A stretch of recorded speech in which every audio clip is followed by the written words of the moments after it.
In the summer of 1876, when the Dakota Territory blazed with tension and the very air seemed to crackle with the promise of violence, two hearts dared to beat as one across the most dangerous divide in the American frontier.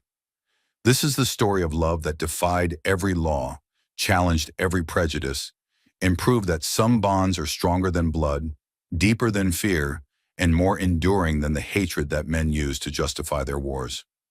Her name was Seraphina Blackthorne, but everyone called her Sarah. At 21, she was the kind of woman who could silence a saloon full of rowdy cowboys with nothing but a look, the daughter of General Marcus Blackthorne, the man tasked with bringing civilization to the untamed lands of the Dakota Territory. With her auburn hair that caught fire in the sunlight and green eyes that could cut through a man's soul, Sarah had been raised to be the perfect military wife. Educated, refined, and utterly obedient to the cause of manifest destiny. But Sarah Blackthorne had a secret that would have sent her father into an apoplectic rage and scandalized every proper family from Fort Abraham Lincoln to the territorial capital. She was desperately, irrevocably, dangerously in love with a man her world considered the enemy. His name was Dakota Winsong, and he was everything her father had taught her to fear.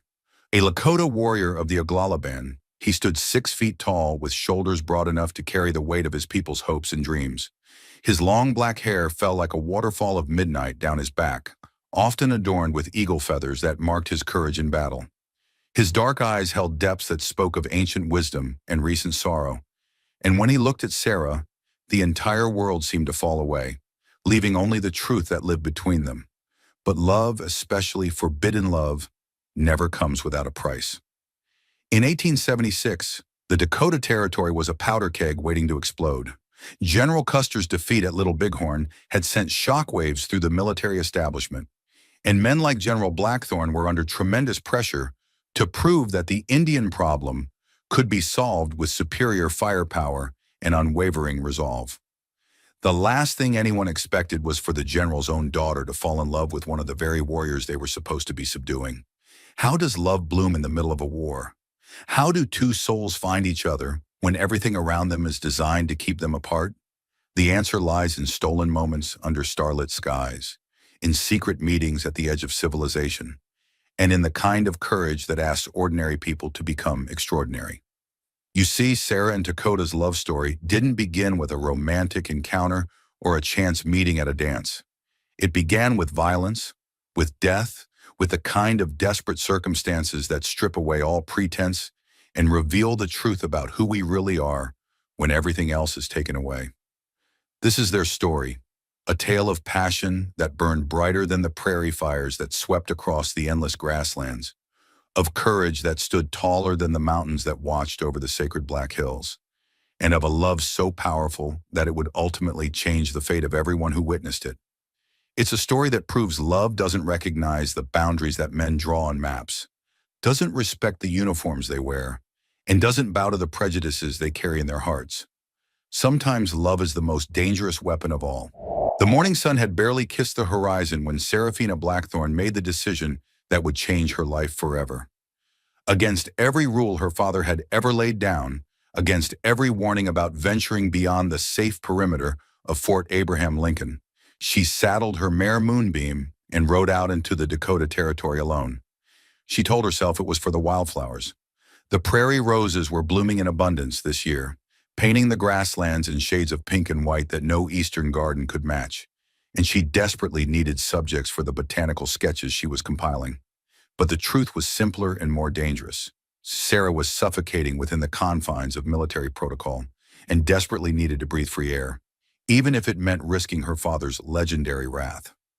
General Marcus Blackthorne had explicitly forbidden his daughter from riding beyond the fort's protective walls without a military escort. "The savages are unpredictable," he'd said just that morning over breakfast, his steel-gray mustache bristling with authority. "They could attack at any moment, especially now that they've tasted blood at Little Bighorn. I won't have my daughter becoming another casualty of this Indian war." But Sarah had inherited her father's stubborn streak along with his green eyes, and she was tired of living like a prisoner in her own life. At 21, she'd spent the last 3 years moving from one military outpost to another, watching the world through barred windows and seeing the Dakota Territory only as her father described it, a hostile wasteland filled with dangerous enemies who needed to be conquered. This morning, however, the prairie called to her with a voice she couldn't ignore. The wildflowers swayed in the gentle breeze like nature's own ballet, and the endless sky stretched blue and infinite above rolling hills that seemed to whisper promises of freedom. How could something so beautiful be as dangerous as her father claimed? She'd been riding for perhaps an hour, her sketchbook secured in her saddlebags and her heart lighter than it had been in months, when the first arrow whistled past her ear. The sound was unlike anything she'd ever heard, a deadly whisper that spoke of violence and death. Moonbeam reared in terror, and Sarah fought to maintain her seat as three men on painted horses emerged from a ravine she hadn't even noticed. They weren't Lakota. She could tell that much from their war paint and the particular way they wore their hair. Crow, maybe, or Cheyenne. But in that moment, tribal distinctions mattered less than the fact that they were clearly hostile, and she was utterly alone. "Please," she called out, her voice steady despite the terror clawing at her chest. "I mean you no harm. I'm just collecting flowers."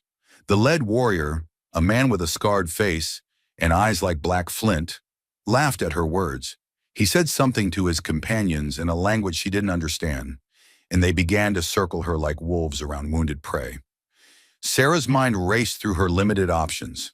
She could try to run, but Moonbeam, while fast, was no match for their war ponies over long distances. She could attempt to negotiate, but she had nothing to offer except her own person, and she suspected that was exactly what they had in mind. Her father had taught her to shoot, but her rifle was back at the fort, and the small derringer hidden in her boot would be useless against three armed warriors. The scarred warrior urged his horse closer, reaching out to grab Moonbeam's bridle. That's when the world exploded into chaos. The Lakota warrior seemed to materialize out of the very earth itself, as if the prairie had given birth to a figure of legend and fury. One moment the air was empty except for the circling Crow warriors, and the next moment he was there, mounted on a magnificent black stallion, war paint streaking his face in patterns that spoke of thunder and lightning, his long hair flowing behind him like a battle banner. Sarah had never seen anything more terrifying or more beautiful in her entire life. He moved with a fluid grace that defied belief, as if he and his horse were a single creature born for battle. His war cry echoed across the prairie like the voice of an avenging spirit, and when he struck, it was with the precision of a force of nature. The first Crow warrior fell before he could even raise his weapon. The second tried to flee and found an arrow between his shoulder blades. The third, the scarred leader, attempted to use Sarah as a human shield, grabbing for her arm as his horse danced nervously beneath him. That's when the Lakota warrior did something that would haunt Sarah's dreams for weeks afterward. Instead of shooting the man who held her, potentially hitting her in the process, he leaped from his moving horse onto the Crow warrior's mount, tackling the man in midair and sending them both tumbling to the ground in a tangle of limbs and weapons. The fight that followed was brief but vicious. The Crow warrior was skilled and desperate, but he was no match for the Lakota's combination of raw strength and deadly precision. When it was over, the scarred man lay motionless in the grass, and Sarah found herself staring into the darkest, most intense eyes she had ever seen. Time seemed to stop. The prairie wind ceased its whispered songs, the wildflowers held their breath, and even Moonbeam stood perfectly still as Sarah and the Lakota warrior regarded each other across a distance that suddenly felt both infinite and negligible. He was magnificent. There was no other word for it. Blood from a shallow cut on his cheek mixed with his war paint, making him look like some ancient god of battle and storm. His chest rose and fell with controlled breathing, and Sarah found herself mesmerized by the play of sunlight across his bronze skin. But it was his eyes that captured her completely, dark as midnight, deep as prairie lakes, and filled with an intelligence and intensity that made her feel as though he could see straight through to her soul. "Are you harmed?" he asked, and Sarah was shocked to hear him speak perfect English, his voice deep and rich like distant thunder. No," she managed, her usual eloquence deserting her completely. "You saved my life." He studied her face with an intensity that made her feel exposed and vulnerable, in ways that had nothing to do with the danger she'd just escaped. "You should not be here alone," he said finally. "This land is not safe for—" He paused as if searching for the right words. "For someone like me?" Sarah supplied, finding her voice at last. "For someone so far from home," he corrected gently, and something in his tone made her heart skip in a way that had nothing to do with her recent terror. "This is my home now," she said, surprised by the firmness in her own voice. "My father is General Blackthorne. We're stationed at Fort Abraham Lincoln." The change in his expression was subtle but unmistakable. The warmth that had been building in his dark eyes flickered and cooled, replaced by something harder and more guarded. General Blackthorne's name was known throughout the Dakota Territory, and not for reasons that would endear him to the Lakota people. "General Blackthorne," he repeated, his voice carefully neutral, "the man who burns our villages and calls it peace." Sarah felt a flush of shame and anger rise in her cheeks. "My father is a good man who's trying to prevent more bloodshed. If your people would just—" "My people," the warrior interrupted, and now there was steel in his voice, "are fighting for the right to exist on the land where our ancestors are buried. Your father's idea of peace requires us to disappear." They stared at each other across a gulf that suddenly seemed wider than the prairie itself. Sarah wanted to defend her father, to explain that he wasn't the monster this man obviously believed him to be. But something in the warrior's eyes, a pain so deep it took her breath away, made the words die in her throat. "I should go," she said finally, her voice barely above a whisper. "Yes," he agreed, but he made no move to leave. Instead, he walked to where his stallion waited and swung himself up into the saddle with fluid grace. "This is no place for the general's daughter." But as Sarah gathered Moonbeam's reins and prepared to ride back to the safety of the fort, the Lakota warrior spoke again. "My name is Dakota," he said, and the words sounded like a gift. "Dakota Windsong." She turned to look at him one last time, memorizing the way the morning light played across his features, the proud set of his shoulders, the way he seemed to belong to the landscape itself. "Serafina," she whispered. "Sarah." He nodded once, a gesture that somehow managed to convey both acknowledgement and farewell. Then he wheeled his horse around and rode toward the distant hills, disappearing into the prairie as suddenly as he had appeared. Sarah sat on Moonbeam's back for a long time after he was gone, staring at the spot where he'd vanished and trying to understand what had just happened to her. She'd been saved by a Lakota warrior, one of the very savages her father spent his days fighting. But Dakota Windsong hadn't seemed savage at all. He'd seemed noble, magnificent, and the way he'd looked at her in those final moments before he rode away had awakened something in her heart that she'd never felt before. Something dangerous, something wonderful, something that would change everything. As she finally turned Moonbeam toward home, Sarah knew with absolute certainty that this encounter was not an ending. It was a beginning. For 3 weeks after the attack, Sarah could think of nothing but Dakota Windsong. His name rolled through her mind like a prayer, like a secret song that only she could hear. She found herself sketching his face in the margins of her botanical drawings, the strong line of his jaw, the fierce intelligence in his dark eyes, the way his hair had moved like liquid shadow in the morning wind. "You seem distracted lately, daughter," General Blackthorne observed one evening over dinner, his penetrating gaze making Sarah feel as though he could read her treasonous thoughts. "Perhaps the frontier life is proving too much for your delicate constitution." "I'm perfectly fine, Father," Sarah replied, cutting her venison with perhaps more force than necessary. "Just thinking about my sketches?" "Ah, yes, your flower pictures," he said dismissively. "Well, I suppose it's a harmless enough pursuit, as long as you remember to stay within the fort's perimeter. We've had increased Lakota activity in the area recently." Sarah's fork froze halfway to her mouth. "What kind of activity?"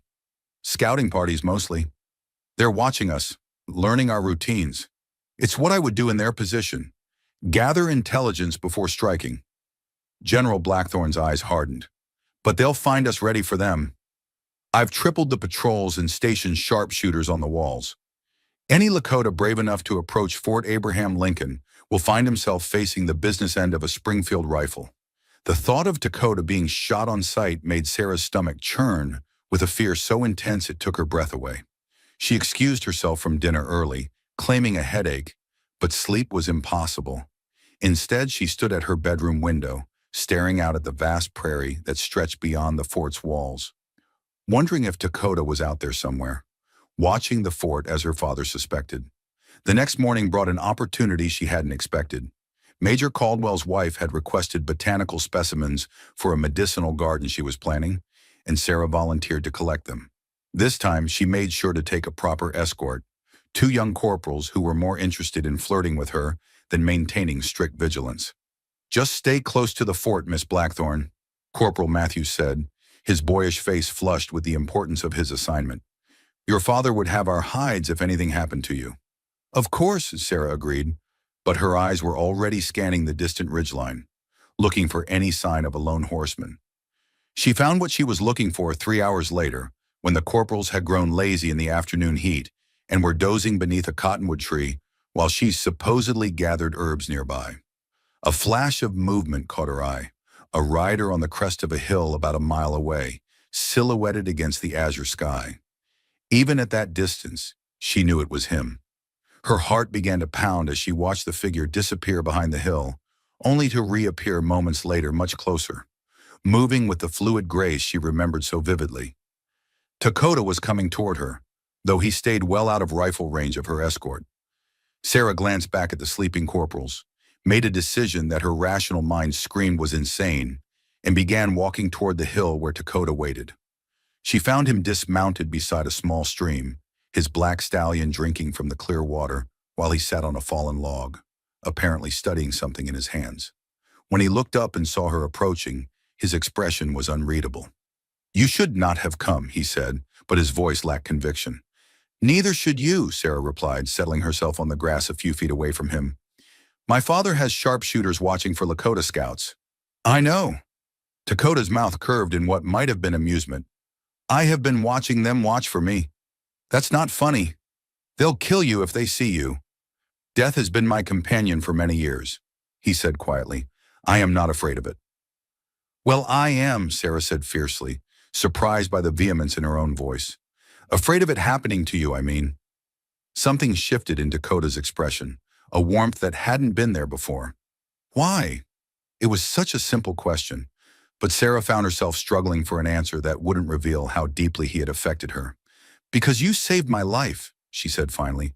"I would hate for that kindness to be repaid with a bullet." Dakota studied her face for a long moment, then held out his hand to show her what he'd been examining when she arrived. It was a piece of quartz, perfectly clear except for a vein of gold that ran through its center like captured sunlight. "I found this by the stream," he said. "It reminded me of you." "How so?" "Something beautiful that appears simple on the surface, but holds unexpected treasures within." The compliment sent heat flooding through Sarah's veins, and she had to look away to hide the effect his words had on her. "You don't know me well enough to make such judgments?" "Then tell me about yourself, Seraphina Blackthorne. Help me understand how the daughter of a man who sees my people as animals to be hunted can look at me without fear." There was pain in his voice, old and deep, and Sarah felt something crack open in her chest. "I wasn't raised to hate," she said carefully. "My father believes he's protecting people, building something better. He's not a cruel man, just convinced that his way is the only way." "And what do you believe?"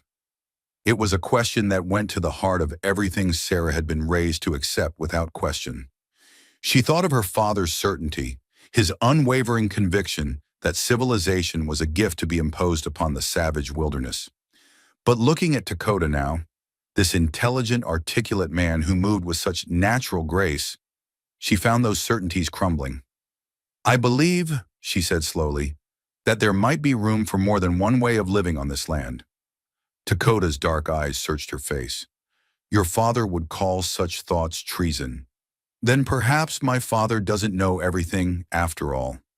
They sat in silence for a while, the only sounds the gentle murmur of the stream and the whisper of wind through the prairie grass.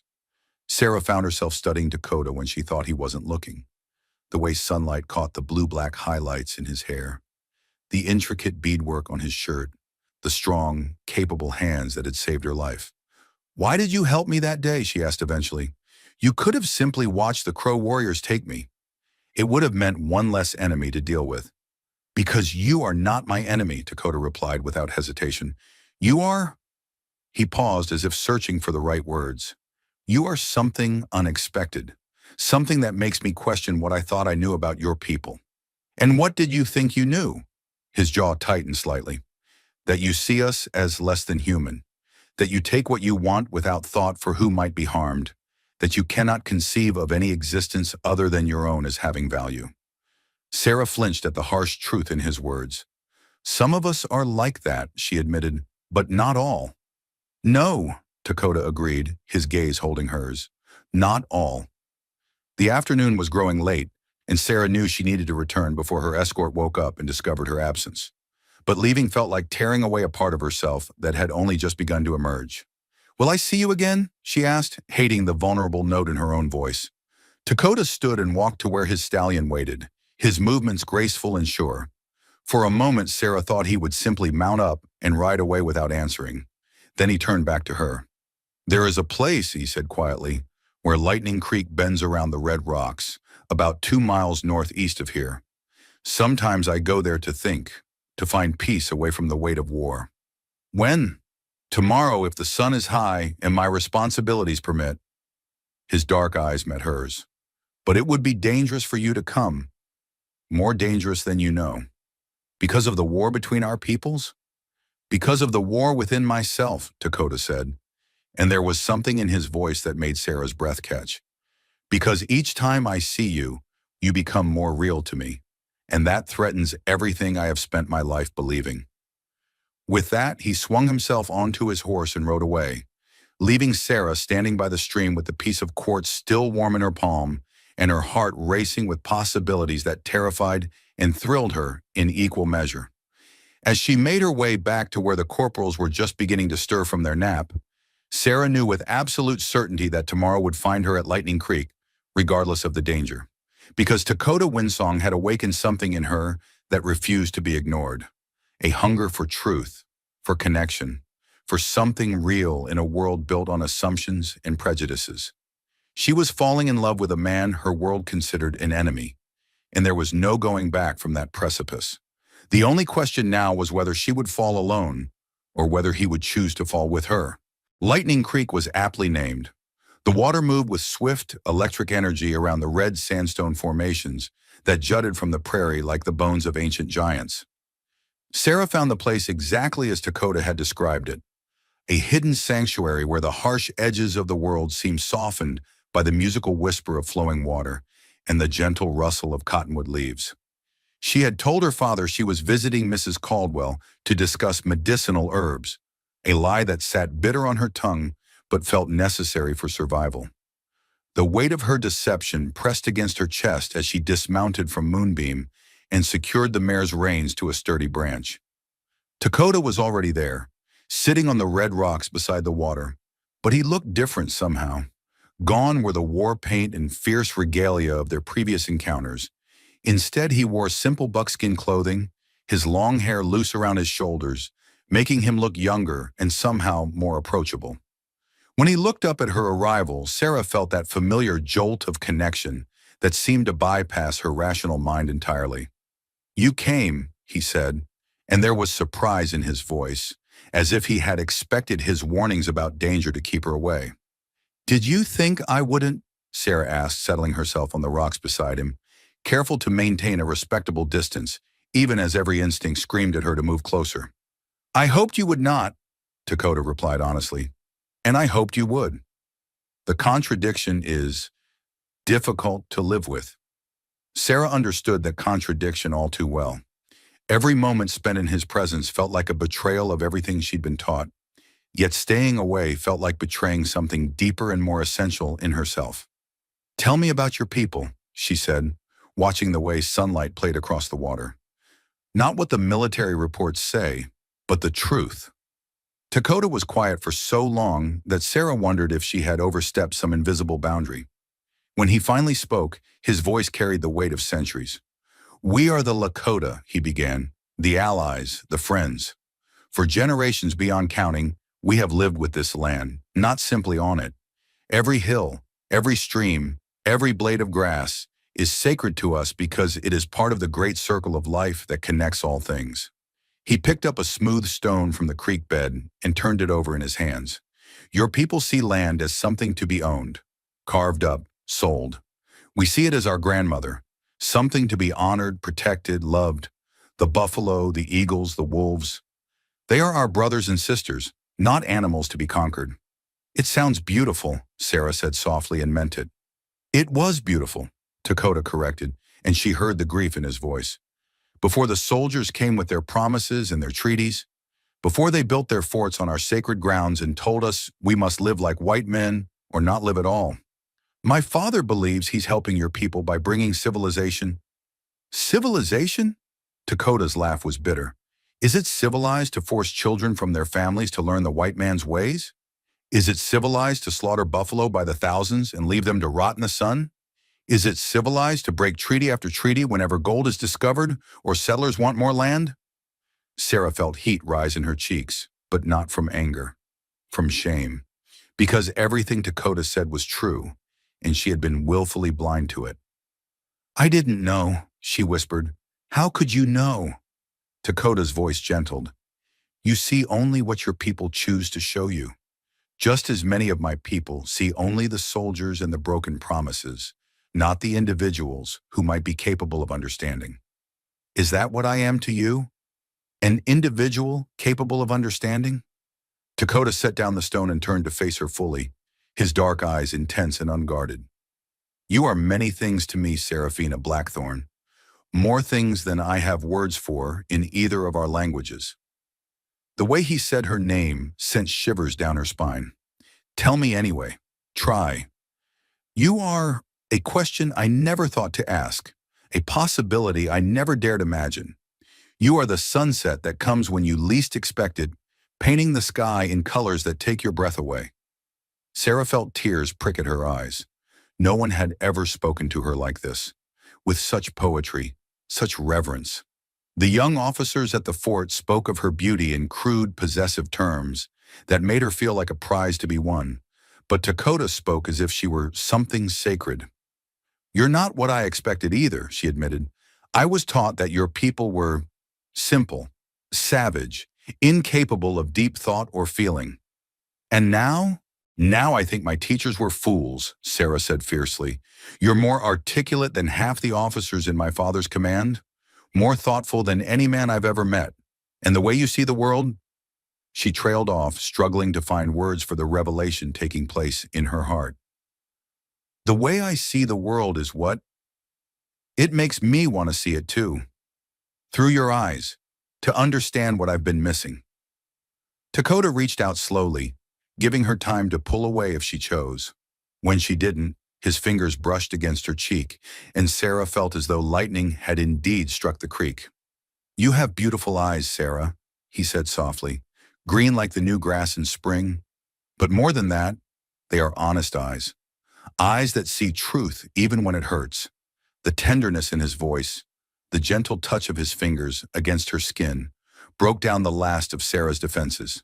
Dakota, she breathed, and his name felt like a prayer on her lips. I know this is impossible, he said, his thumb tracing the line of her cheekbone. I know that loving you could destroy us both. Loving me? The words escaped as barely a whisper. Yes, he said simply. That is what this is, what I have been trying not to admit to myself. I am in love with General Blackthorn's daughter, and it is the most dangerous thing that has ever happened to me. Sarah's heart felt as though it might burst from her chest. It's dangerous for me too, she said, leaning into his touch. But I can't seem to care about the danger anymore. My father wants me to marry Major Harrison from the cavalry, a good military man who sees the world exactly as he does. Sarah's voice turned bitter. A man who speaks of your people as if they were rabid animals to be put down for the good of society. Dakota's hand stilled against her cheek. And what do you want? The question hung between them like a bridge that once crossed could never be uncrossed. Sarah looked into his dark eyes, seeing her own desperate longing reflected there, and made her choice. I want this, she said, covering his hand with hers. I want you. Even if it's impossible, even if it destroys everything I've ever known, I want to choose you." The kiss that followed was soft and reverent, nothing like the aggressive advances she'd endured from various suitors at military social functions. Dakota kissed her as if she were precious, fragile, sacred. His lips were warm and gentle, and when they parted, Sarah felt as though she'd been transformed into someone entirely new. "Mitakuye oyasing," he whispered against her forehead. "What does that mean?" "All my relations. It means that everything is connected, that we are all part of the same sacred circle." He pulled back to look at her. "But for me, right now, it means that you have become part of everything that matters to me." They spent the rest of the afternoon by the creek, talking about their dreams, their fears, their vastly different worlds. Dakota told her about his childhood, about learning to hunt with his grandfather, about the sacred ceremonies that connected his people to the spirit world. Sarah spoke of her life in the East before coming to the territory, of her love for books and art, of her growing certainty that there had to be more to life than the narrow path her father had laid out for her. As the sun began to sink toward the horizon, painting the sky in shades of gold and crimson, they both knew their time was ending. "When can I see you again?" Sarah asked, hating the desperate note in her voice. "Soon," Dakota promised. "But we must be careful. If your father discovers these meetings—" "He won't," Sarah said with more confidence than she felt. "I'll find a way." As they prepared to part, Dakota caught her hand one more time. "Sarah, you must understand. If we continue this path, there may come a time when you will have to choose between your family and your heart. Are you prepared for that?" Looking into his eyes, feeling the warmth of his hand in hers, Sarah knew with startling clarity that she had already made her choice. "I've already chosen," she said. "I chose you the moment you saved my life. Everything since then has just been my mind catching up to my heart." But as she rode back toward the fort, Sarah couldn't shake the feeling that the real test of their love was yet to come. For 2 blissful weeks, Sarah managed to maintain the delicate balance between her two worlds. She met Dakota at Lightning Creek 4 more times, each encounter deepening the connection between them until she could no longer remember what life had felt like before he entered it. They talked for hours about everything and nothing, sharing stories of their childhoods, their dreams, their fears about the growing tensions between their peoples. But secrets, especially dangerous ones, have a way of revealing themselves at the worst possible moments.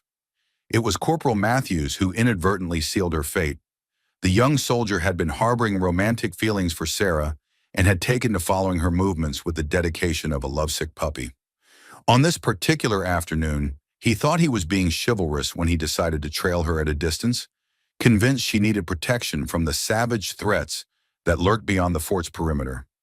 What he witnessed at Lightning Creek shattered every assumption he'd ever held about proper young ladies and military protocol.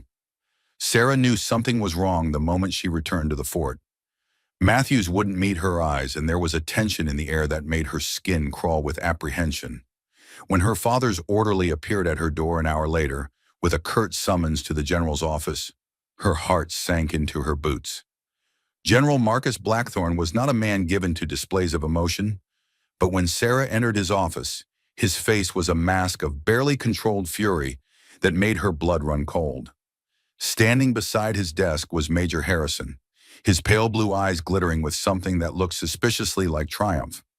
"Sit down, Seraphina," her father said, his voice dangerously quiet. Sarah took the offered chair, her hands folded in her lap to hide their trembling. "Father, if this is about my sketching expeditions, this is about treason," General Blackthorne cut her off, his words falling like hammer blows.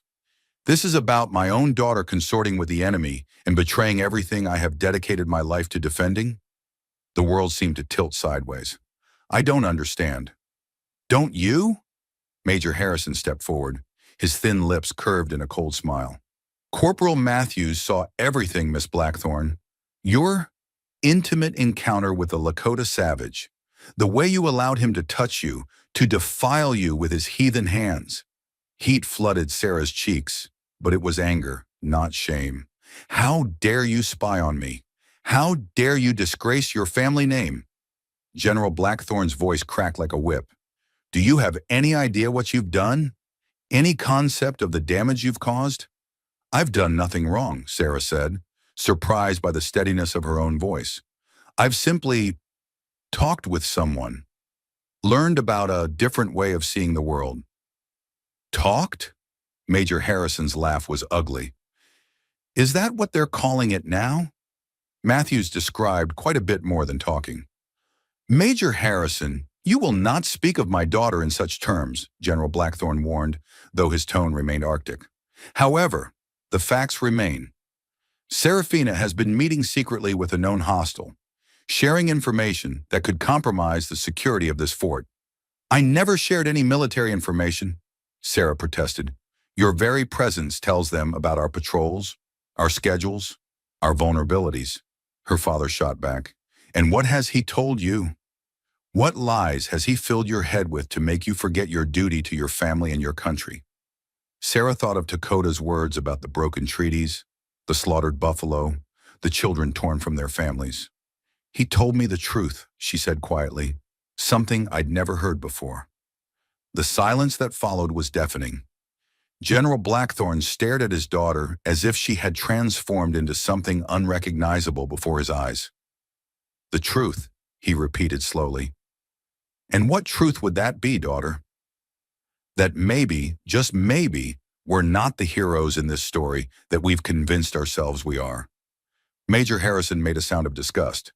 The savage has poisoned her mind completely, General. She's beyond reasoning with. No one asked for your opinion, Major, Sarah snapped, turning on him with all the fury she'd been suppressing. And if you call Lakota a savage one more time, I'll make you regret it. Lakota? General Blackthorne's voice was deadly quiet. You know his name? Too late, Sarah realized her mistake. But there was no taking it back now. Yes, I know his name, Lakota Windsong, and he's worth 10 of any man in this room. Major Harrison's face went purple with rage. General, this is intolerable. Your daughter has clearly been compromised beyond redemption. The only solution is immediate marriage to someone who can control her and restore some measure of honor to your family name. And I suppose you're volunteering for that particular sacrifice? Sarah's voice dripped with disdain. It would be my honor to save you from your own foolishness, Harrison replied stiffly. I would rather die than marry you, Sarah said flatly. I would rather run naked through the prairie and live with the wolves than spend one day as your wife. Enough! General Blackthorne's shout echoed off the office walls. Serafina, you will go to your room and remain there under guard while I decide what to do with you. Major Harrison, you will speak of this to no one until I determine how to handle this situation. And what of the Lakota who has corrupted her? Harrison asked. Surely he must be captured and made an example of. Something cold and terrible moved across General Blackthorne's features. Leave that to me, Major. I know exactly how to deal with murdering savages who dare to touch my daughter. Terror shot through Sarah like ice water. Father, no. He's done nothing wrong. He has violated the most sacred trust imaginable, her father replied coldly. He has corrupted an innocent young woman and compromised the security of a United States military installation. The penalty for such acts is death. Then you'll have to kill me too, Sarah said, rising to her feet with a dignity that surprised them all. Because I won't live in a world where loving someone is considered a crime worthy of execution. You don't love him, General Blackthorne said, but there was uncertainty in his voice now. You're confused, manipulated by a clever enemy who saw an opportunity to exploit a young woman's naivety. I love him, Sarah said simply, and the words fell into the room like stones into still water. I love him more than I've ever loved anything in my life. More than your approval, more than my reputation, more than my own safety. And if you harm him, I will never forgive you. The look that passed between father and daughter was loaded with years of affection, disappointment, and irreconcilable differences.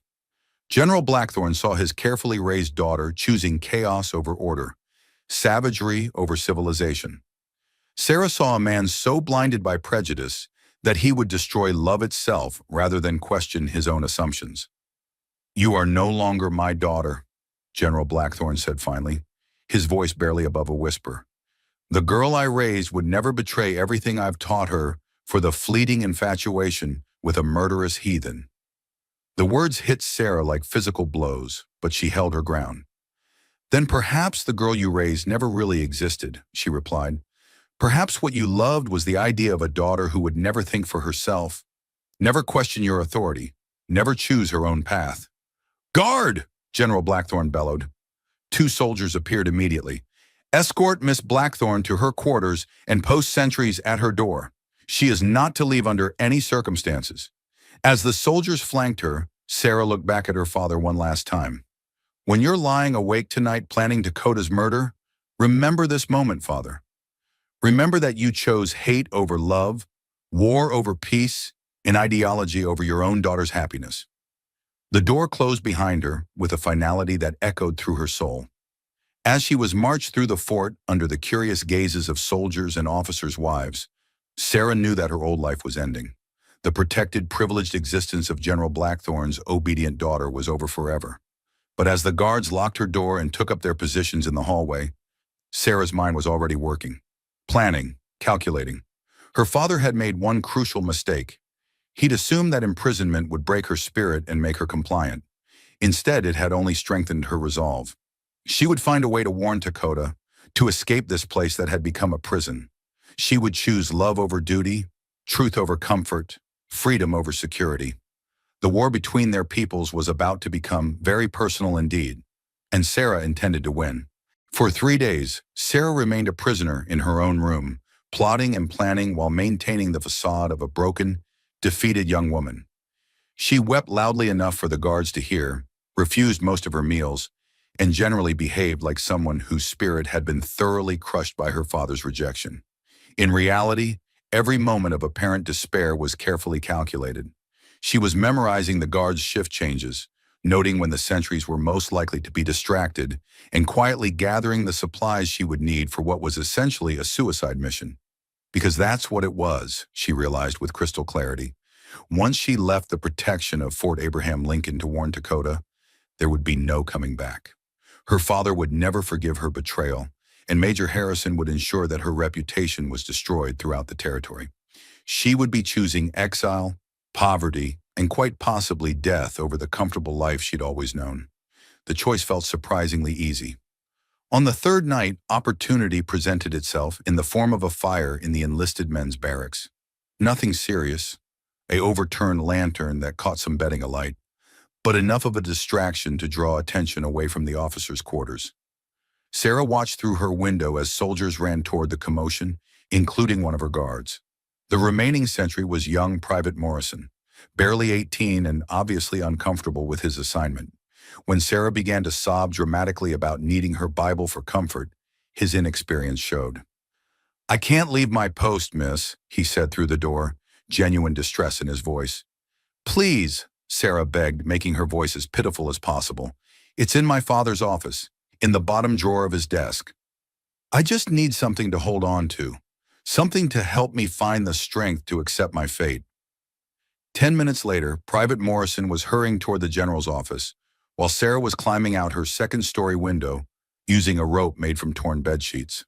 The irony of escaping like a character from one of the romantic novels her father had always scorned was not lost on her. The fort's stables were her first destination. Moonbeam nickered softly in recognition, and Sarah whispered apologies as she saddled the mare with hands that shook only slightly, despite the magnitude of what she was attempting. Getting past the main gate would have been impossible, but Sarah had spent 3 years observing the fort's routines.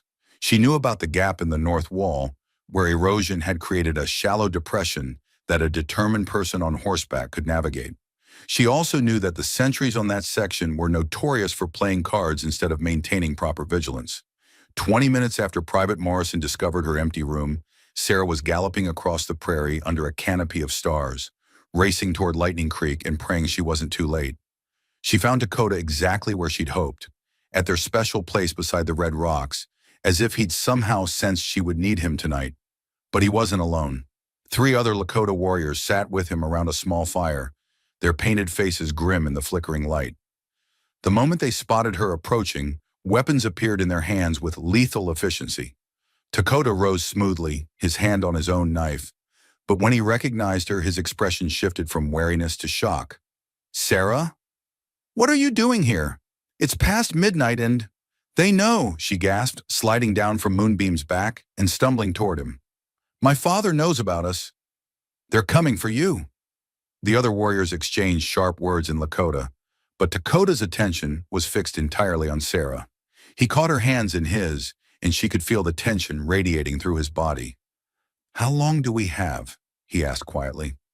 "I don't know. Maybe hours, maybe minutes. They discovered us 3 days ago, and my father—" Her voice broke. "Dakota, he means to kill you. He's convinced you've corrupted me, used me to gather intelligence about the fort." One of the other warriors, an older man with graying braids and scars across his chest, spoke rapidly to Dakota in their own language. Even without understanding the words, Sarah could hear the urgency, the anger, the demand for action. "What is he saying?" she asked. "He wants to know if you led soldiers here to ambush us," Dakota replied, his dark eyes searching her face. "If this is a trap—" The accusation hit Sarah like a physical blow. "How can you even ask that? How can you think I would—" "I don't think that," Dakota interrupted gently, "but Mapi has seen too many betrayals, lost too many friends to white man's promises. He must ask." Sarah turned to face the older warrior directly, meeting his suspicious gaze with all the honesty she possessed. "I came alone," she said clearly. "I came to warn him because I love him. Because I would rather die than see him harmed." Mapi studied her for a long moment, then spoke to Dakota again. This time his tone was less hostile, more questioning. "He wants to know what you plan to do now," Dakota translated. "You cannot return to the fort. Your people will consider you a traitor." "I know," Sarah said simply. "I've made my choice." "And what choice is that?" Sarah looked around the circle of warriors, these men who had every reason to see her as an enemy, then back at Dakota. "I choose you. I choose this life, whatever it might bring. I choose love over duty, truth over comfort." The silence that followed was profound. Even the night sound seemed to pause, as if the entire prairie was holding its breath. Then Mapi spoke again, and this time there was something like approval in his voice. "What did he say?" Sarah asked. "He said that any woman brave enough to abandon everything for love might be worthy of respect," Dakota replied, wonder in his voice. "He said that courage like yours should not be wasted." Before Sarah could respond, the distant sound of hoofbeats reached their ears. Many hoofbeats, approaching fast from the direction of the fort. "They found us," she whispered. Dakota was already moving, his warrior instincts taking over. "Mape, take the others and circle north. Lead them away from the camp." He turned to Sarah. "You must come with me. Now." "Where?" "Somewhere your father's soldiers cannot follow." They mounted their horses in seconds, Dakota pulling Sarah up behind him on his black stallion, while one of the other warriors led Moonbeam away. As they rode hard toward the hills, Sarah could see torches in the distance, growing closer with frightening speed. "There!" The shout echoed across the prairie, followed by the crack of rifle fire. Dakota urged his horse faster, but Sarah could feel the animal laboring under their combined weight. The pursuit was gaining ground. "Let me down," she said urgently. "Take Moonbeam and go." "I'll slow you down." "Never," Dakota replied fiercely. "We stay together." More gunshots rang out, closer now. Sarah could hear her father's voice bellowing orders, could see the grim determination of the soldiers who would stop at nothing to recapture the general's daughter and eliminate the savage who had corrupted her. "Dakota," she said softly, her arms tightening around his waist. "Whatever happens, I want you to know. I regret nothing. These past weeks, loving you, they've been the most real moments of my entire life." "Mitakuye oyasing," he replied, his voice rough with emotion. "All my relations. You are part of everything sacred to me now." They crested a ridge, and below them stretched a vast canyon that cut deep into the earth like a wound. At its bottom, a river ran silver in the moonlight. Behind them, the soldiers were perhaps 100 yards away. Ahead lay a drop that could easily kill them both. Dakota didn't hesitate. He spurred his horse toward the edge, and Sarah felt a moment of pure, exhilarating terror as they launched into space. Two souls choosing to leap into the unknown together, rather than be torn apart by the hatred and prejudice of their respective worlds. Time seemed suspended as they fell through the star-filled darkness, love and hope their only parachutes. Whether they would survive the landing remained to be seen, but they would face whatever came next together.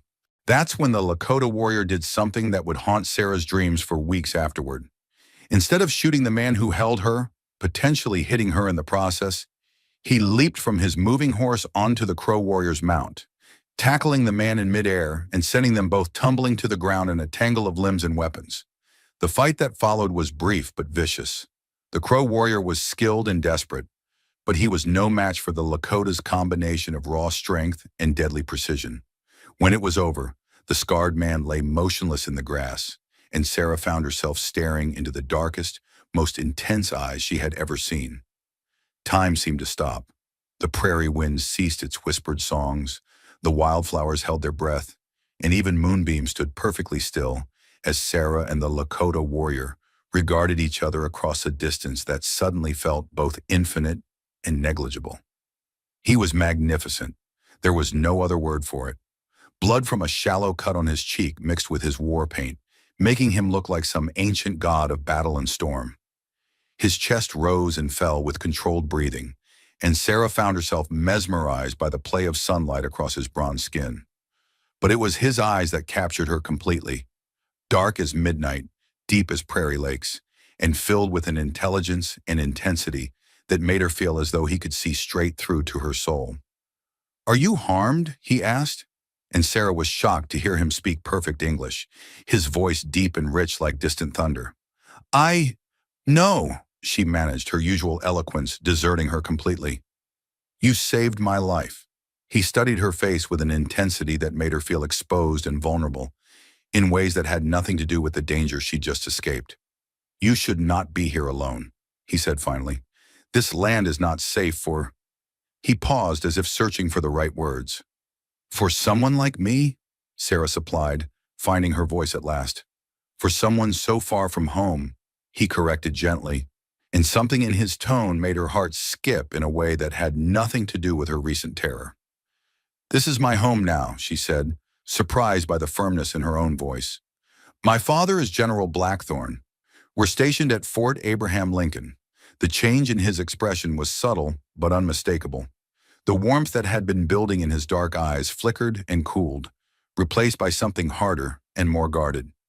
General Blackthorne's name was known throughout the Dakota Territory, and not for reasons that would endear him to the Lakota people.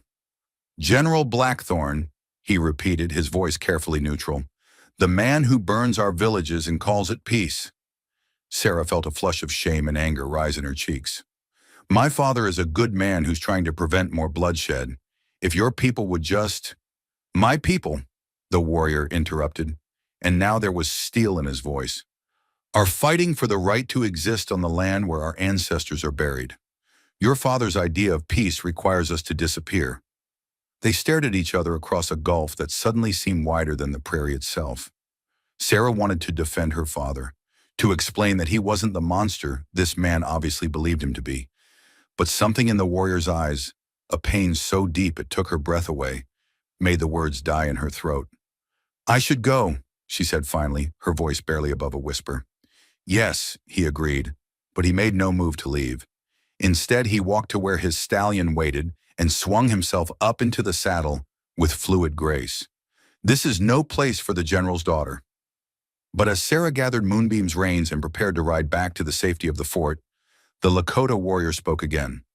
"My name is Dakota," he said, and the words sounded like a gift.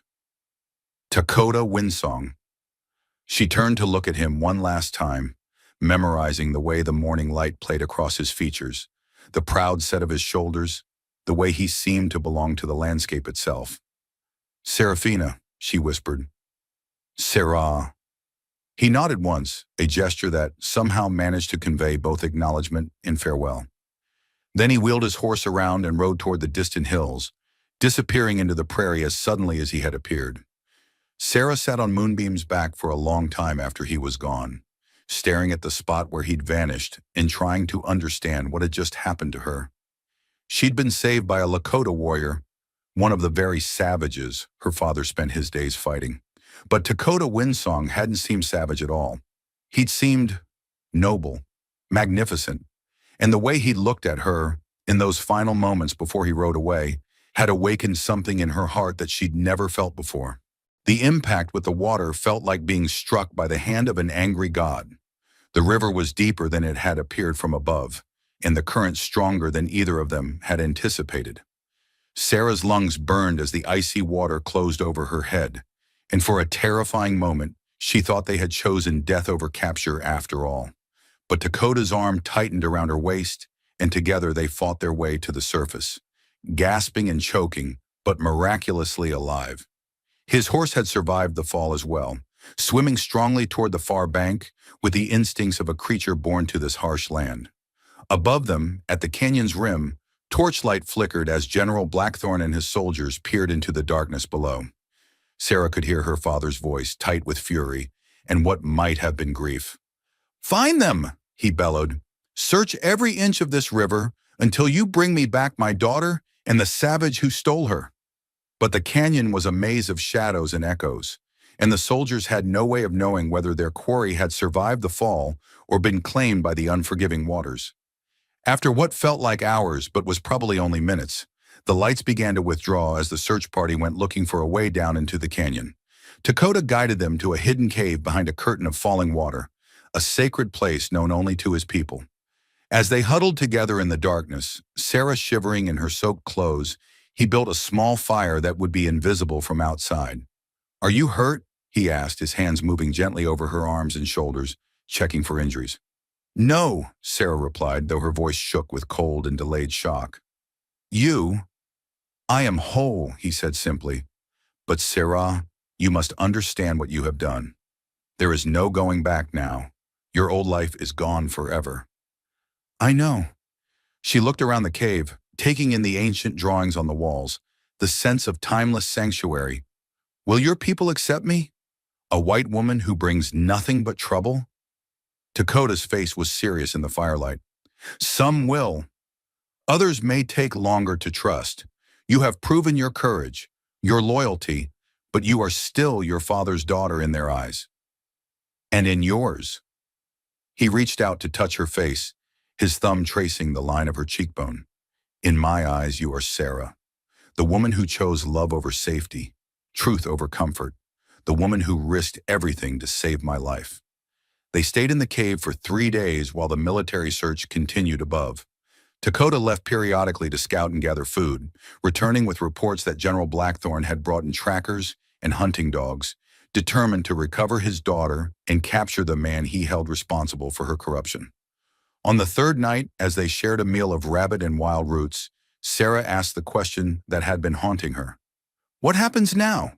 Where do we go?" "North," Dakota said without hesitation. "To my mother's people, the Oglala. There is a winter camp in the sacred mountains where we will be safe. And then we build a life together, if that is what you truly want." His dark eyes searched her face. "But you must be certain, Sarah. The path ahead will be hard. You will be neither fully white nor fully Lakota. You will walk between two worlds, belonging completely to neither." Sarah thought of her father's rage, of Major Harrison's cold ambition, of the narrow, suffocating life that awaited her if she returned to the fort. Then she looked at Dakota, this man who had shown her what love could be when it was freely given and freely received. "I've never been more certain of anything in my life," she said. The journey north took 2 weeks. They traveled by night and hid during the day, following ancient paths known only to the Lakota. Sarah learned to move silently through the wilderness, to read the signs that spoke of weather and danger, to see the land through eyes that recognized its sacred nature. When they finally reached the winter camp, nestled in a valley protected by towering pines and granite peaks, Sarah felt as though she had stepped into another world entirely. The teepees spread across the meadow like enormous flowers, smoke rising from their peaks into the crystal mountain air. Children played between the lodges while women worked at their daily tasks and men prepared for the coming winter. The reaction to their arrival was everything Sarah had expected and feared. Some of the people welcomed Dakota home with joy, but their expressions grew wary when they saw the white woman riding beside him. Others were openly hostile, seeing her as a potential spy. or, at best, a foolish white girl playing at being Indian. But Dakota's grandmother, a tiny woman named Winona, whose eyes held the wisdom of 8 decades, surprised everyone by approaching Sarah directly. "So," she said in accented but clear English, "you are the one who stole my grandson's heart." "I hope I am worthy of it," Sarah replied honestly. Winona studied her for a long moment, then smiled. "We will see. Love is not proven in grand gestures, but in the small acts of daily life. Can you work? Can you learn? Can you respect our ways while honoring your own?" "I can try," Sarah said. "I want to try." The old woman nodded approvingly. Trying is enough to begin with. The weeks that followed were the most challenging and rewarding of Sarah's life. Under Winona's patient guidance, she learned to tan hides, preserve meat, and create clothing that would protect against the harsh mountain winter. She studied the Lakota language with the determination of someone whose life might depend on communication, and slowly, carefully, she began to find her place in the community. Not everyone accepted her. Some of the women remained suspicious of her motives, and a few of the warriors questioned Dakota's judgment in bringing an outsider into their midst. But gradually, through hard work and genuine respect for their customs, Sarah began to earn a grudging acceptance. The turning point came during the first blizzard of winter. A hunting party had become trapped in the mountains, and several members of the tribe, including Dakota, had gone out in dangerous conditions to search for them. When they returned half-frozen and exhausted, it was Sarah who organized the women to provide hot food and warm shelter, using skills she learned from managing her father's household, but adapting them to Lakota customs. "She thinks like one of us now," Winona observed as they watched Sarah work tirelessly to care for the rescued hunters. "She sees the tribe's needs as her own."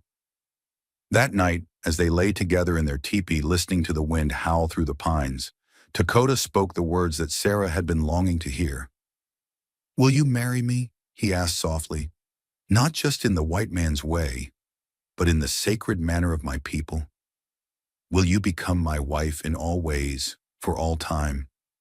"Yes," Sarah whispered, her heart so full she thought it might burst. "Yes, with everything I am."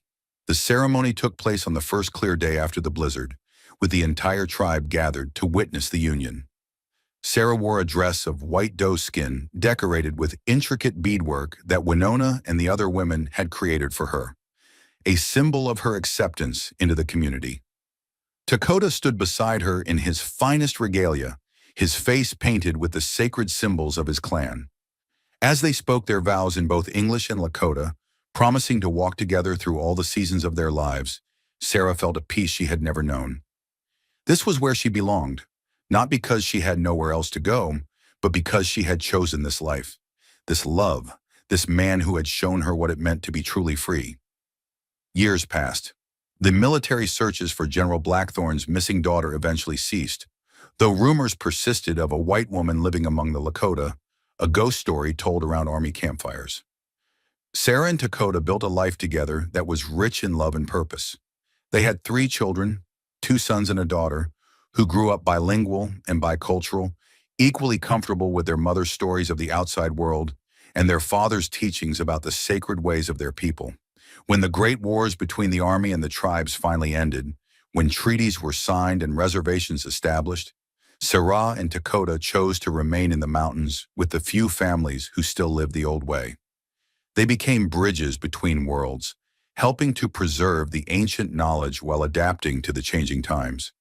And sometimes on quiet evenings, when the mountain air was soft with the promise of spring, Sarah would tell her children about a young woman who once lived in a fort and believed the world could only be seen one way.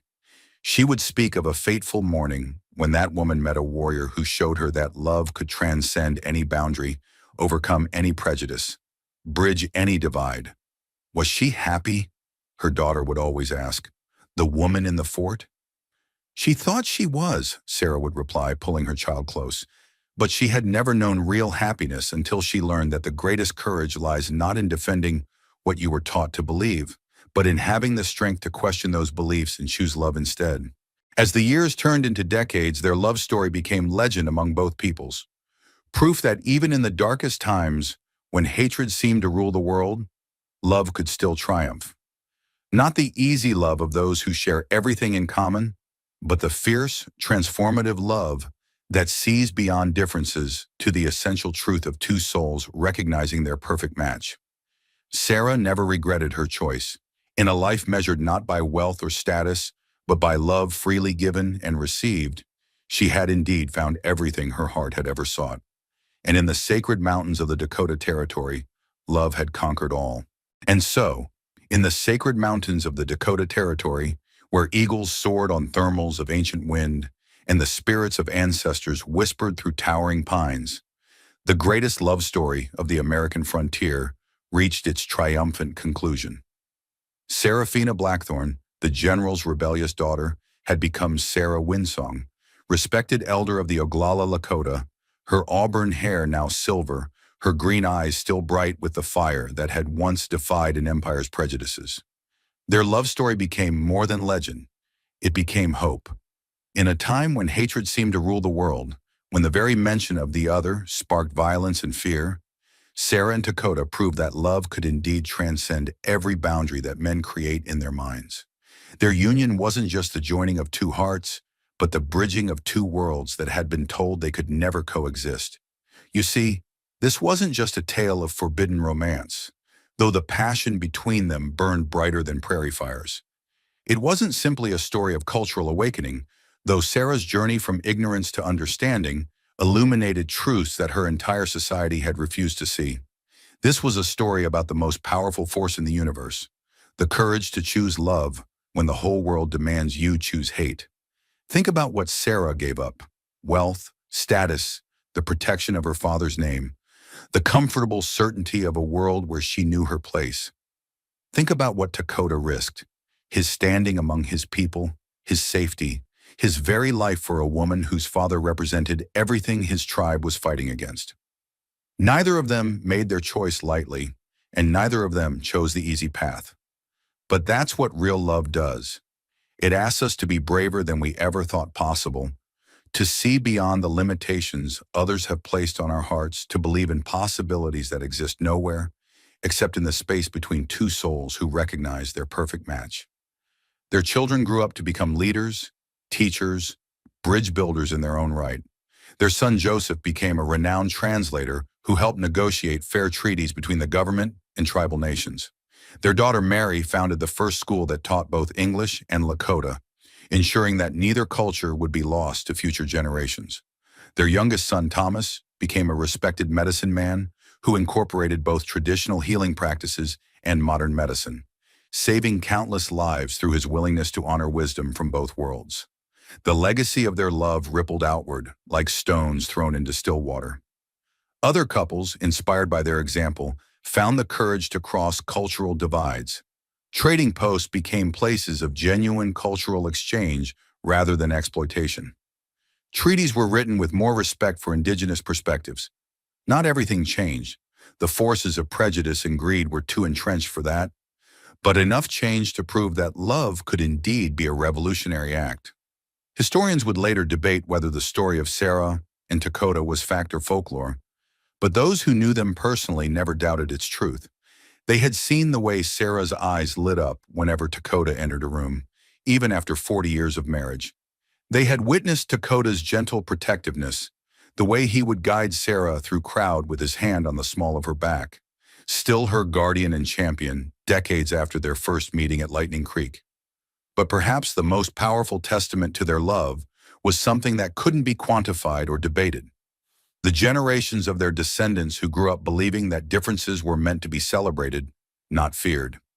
Children who learned from infancy that love knows no boundaries, recognizes no artificial divisions, and grows stronger when shared across all the lines that society tries to draw. In the turbulent decades that followed, the closing of the frontier, the Industrial Revolution, 2 world wars, the Winsong family continued to serve as a reminder that humanity's greatest strength lies not in its ability to conquer and divide, but in its capacity to love and unite. They proved that families can be built on choice as well as blood, that cultures can blend without either losing its essential character, and that the courage to love across differences is the most revolutionary act of all. Today, if you visit the mountains where Sarah and Dakota built their life together, You can still see the sacred pool where Lightning Creek bends around the red rocks. Local guides will tell you that on quiet evenings, when the wind is just right and the light slants golden through the pines, you can sometimes hear the echo of laughter, the murmur of voices speaking words of love in two languages. Their story reminds us that in a world often consumed by division and hatred, love remains the most powerful force for change. Not the shallow attraction that fades with time, but the deep, transformative love that sees beyond surface differences to the essential humanity we all share. The love that says, I choose you, not despite our differences, but because of who you are in your entirety. In our modern world, where technology connects us across vast distances, but somehow we seem more divided than ever, the story of Sarah and Dakota offers a timeless truth. Love is still the answer. Whether the barriers are racial, cultural, religious, or economic, love remains the force that can breach any wall, cross any divide, overcome any obstacle that fear and prejudice place in its path. So the next time you hear someone say that two people are too different to be together, remember the general's daughter and the Lakota warrior who proved that love knows no boundaries. Remember that the greatest stories in human history have always been about people who chose love over fear, understanding over ignorance, unity over division. And remember that every one of us has the power to write our own love story, to choose courage over comfort, to build bridges instead of walls. If this epic love story moved your heart, please hit that like button and subscribe to Wild West Stories. We bring you the most incredible tales of courage, passion, and the unbreakable human spirit that built America. Share this video with someone who needs to believe that love conquers all, because it does and it always has. Let us know in the comments. What's your favorite moment from Sarah and Dakota's journey? Are you Team General Blackthorn, understanding his protective instincts, or Team True Love, supporting Sarah's choice? We love hearing your thoughts. Don't forget to ring that notification bell so you never miss our latest frontier adventures. Every week we bring you new stories that prove love, courage, and determination can overcome any obstacle the wilderness or life throws at us. Next week, the outlaw who saved Christmas, a gunslinger's redemption that changed an entire town. Until then, remember, in the wild west of life, the greatest victories happen when we choose love over fear, understanding over prejudice, and hope over despair. Keep riding toward your dreams, and never forget that true love is always worth fighting for.